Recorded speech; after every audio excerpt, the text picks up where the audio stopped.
Magandang araw mga kagulay, welcome back sa aking channel, Greggy Farmer na po dito. Bali, ngayong araw mga kagulay mag-harvest tayo ng ano. Ay hindi pala, naka-harvest na pala. Kasi kung makikita nyo, nandito lang yan sa gitna, ayun o. Andiyan yan, tapos na naming harvestin mga kagulay. Saka ngayong araw ay uminit na rin. Ayan o, ganda ng init niya mga kagulay. Bali ito ay ano mga kagulay, pangalawang harvest. Sana nga umabot na tayo ng 300 o kaya 400 mga kagulay. Ayan siya. Yan. Bali yung nakita nyo nung nakaraan mga kagulay, yung may naghahano nga sa akin, yung nga mabilis kumalat, kaya binunot ko na rin mga kagulay. Binunot ko na kagad. Ito yung pinanggalingan niya, oh. Ang dami. Mga 15 siguro o nasa 18 yung binunot ko mga kagulay. Pero ngayon wala na kayo makikita kasi binunot ko na nga. Ayan o, pinanggalingan mga kagulay. Nakabakante na siya. Meron dito, tsaka doon, dalawa doon, tapos dito tatlo. Eh dito hindi ko na mabilang kung mag-ilan to. Basta nakailera yan mga kagulay. Binunot ko na ano. Binunot ko na siya. Ang ginawa ko namang diskarte mga kagulay, di ba, nagganon na siya. Halimbawa ito yung may yon yung nakita nyo sa video, yung medyo nalalanta. Kahit ito yung hindi nalalanta mga kagulay kasi nagapangan na niya. Nagapangan niya yung pag ganun. Tinanggal ko na, sinacrifice ko na mga kagulay. Ganun na lang ginawa kong diskarte. Sawa naman ng ano, Panginoon ay hindi naman nahawa yung dito. Sa pangatlo na niya. Ayan, oh. Hindi naman siya nahawa kasi kagahapon medyo umaraw-araw na rin. Kasi makikita talaga yung kapag umaraw talaga mga kagulay. Kaya kagahapon medyo umaraw-araw na rin. Hindi naman siya naglanta na dito. Ayan. Kaya pasalamat tayo mga kagulay. Ayan. Nag-harvest tayo ng pangalawang harvest mga kagulay. Papakita ko sa inyo doon. Hindi pa kasi nababandel mga kagulay. At saka mayroon pang hinahakot ngayon, pinakita ko. Pero yung sa baba nahakot na mga kagulay.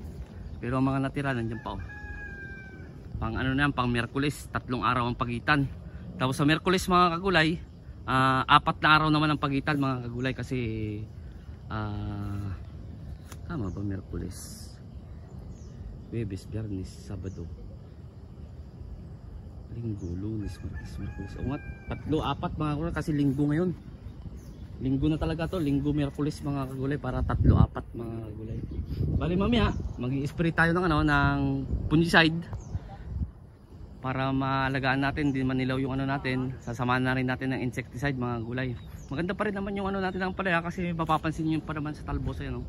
Magaganda pa talaga yung mga talbos niya. Yung mga ganito ay sinasabit natin mga kagulay. Ayan. Mabigat daw sabi ng mga naghahakot mga kagulay. Ayan siya. Yun, naghahakot sila dun. Ayan, may mga ilang ano pa, 1, 2, 3, 4, mga 5 pa. 5 pang ano mga kagulay ang hahakutan nila. Ayan. Titignan natin.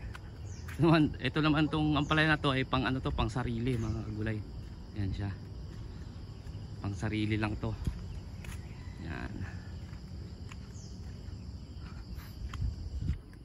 Siya, titignan natin mga kagulay yung nandun, yung na-harvest na, pati yung talong. Pati itong talong mga kagulay na-harvestan na, pero may makikita pa kayong ganyan. Yan, makikinis ang bunga. Yan, yung sinasabi kong hindi 100% mga kagulay, mayroon pa kasi talaga hindi nakukuhanan kasi may mga hulip na marami dyan mga kagulay. Katulad din sa sile. Yung sa sile, nasa 8 yung hulip, 12 yata, 8 na 3, eto naman nasa 10.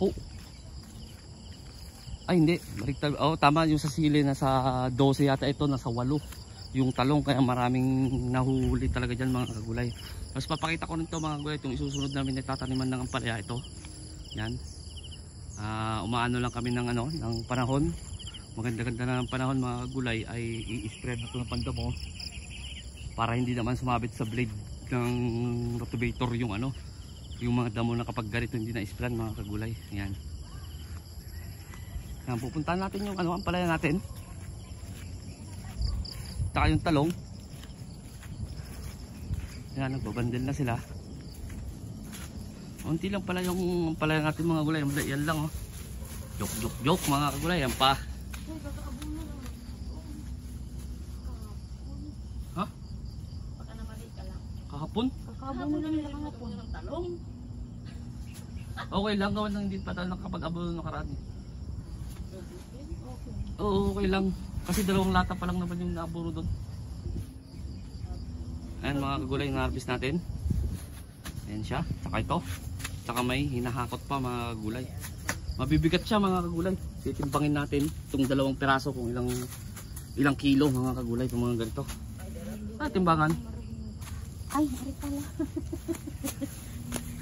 Ayan, naka 0-0 mga kagulay. Timbangin natin yung 2 piraso. Lampas. Lampas 1 kilo mga kagulay. Lampas 1 kilo. Ilang piraso lang yung pagka ganyan lahat kalalaki. Ilang Oo. piraso. Pero hindi naman ganito lahat kalalaki. Pero sabihin na natin 3 piraso sa 1 kilo. Ang estimate ko nito nasa 300 to 400 mga kagulay. Kasi mabigat eh. Mabigat mga kagulay.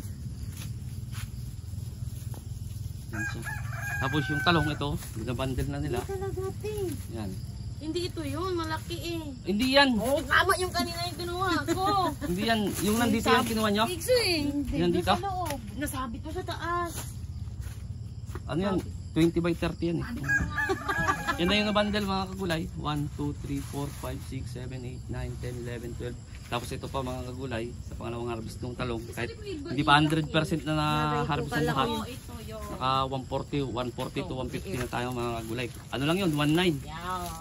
Pero kung sa totoo lang ako bibilangin ulit yun, marami rin kasi na matay doon. Pero sabihin na lang natin 19, naka sa second harvest ay naka 150 mga kagulay. Yan siya. Eh meron dito na may yung ano mga segunda yan oh. Mga segunda, mga kagulay ito. Yan. Yan siya. Ayan. Yan, babandilin na natin yung mga kagulay. Pero kung ganun, kung yun 2 piraso, ang 1 kilo mahigit, malamang abutin to ng 600 mga gulay. Pero hindi naman siya pare-parehas kalaki. Pero kahit yung mga ganito mga gulay mabibigat. Mga ganito mga gulay mabibigat oh. Nasa kulang-kulang kalahating kilo. Ano? Yan siya mga gulay. Ayan yung ano? Yung naghahakot natin, yan. Ayan, para kayo nga ang ano ko eh. Aktor eh. Sila yung aktor ko mga kagulay. Shout out daw yung sa taga Burgos to. Nakaitim. Yung mga tics niya dyan, mga kagulay. Ano? Ganyan lang ang style na paghahakot. Ang laki no? Inano ko yon yung 2 malaki doon.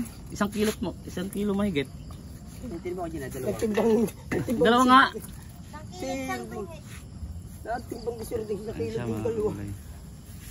So, ngayon mga kagulay, hanggang dito na lang ako siguro. Kasi magbabandel na rin kami para ma-deliver ng mga alas 8. Sa bago pa lang sa munting channel ko, huwag niyong kalimutang mag-subscribe.